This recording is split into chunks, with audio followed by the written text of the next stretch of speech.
நான் உன்னை லவ் பண்றேன்டி. என்ன குட்டி குமாரே, பொம்பளை சொகு ஏதுடா உனக்கு பொம்பளை சொகு? ரேணு, என்னைக்கு உன்னை பாவக்காய் தோப்புல பார்த்தனோ அப்பவே என் மனச பறி கொடுத்துட்டேன்டி. என்ன குமாரே, கவிதையா பேசுற? நான் உண்மையை தாண்டி சொல்லிட்டு இருக்கேன். சரி சரி, நீ சொல்லிக்கிட்டே இரு. நான் சோளகாட்டுக்கு டிக்டாக் பண்ண போறேன். ஏண்டா, அவ தான் டிக்டாக் பைத்தியம், அவ பின்னாடி எதுக்குடா அலையிற? ஓனர, அவ டிக்டாக் பைத்தியம், எனக்கு அவ மேல பைத்தியம். கேட்டது ஏன் தப்பு தான்டா, நான் கிளம்புறேன். யோ, எங்கேயா போற? அவளை கரெக்ட் பண்ணி கொடுத்துட்டு போயா. ஏய், என்னடா வேலையை பார்க்க சொல்ற? என்ன யோ, 2 பேரும் சேர்த்து வைக்க சொன்னையா? சேர்த்து வைக்கணுமா? பார்க்க பாவமா இருக்குதுன்னு உன்னை பாவக்காய் தோப்புக்கு மேட்சலுக்கு அனுப்புனா மனச பறி கொடுத்துட்டு வந்து நிக்கிற நீ. சாரி ஓனர.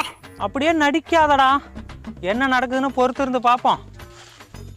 டேய், வான டிக்டாக் ரேன் வந்துட்டா. இனி ரோட்ல போற மாடெல்லாம் கூப்பிட்டு வீடியோ எடுத்து போடுவாளே. என்னம்மா ரேணு, மேக்கப்லாம் கொஞ்சம்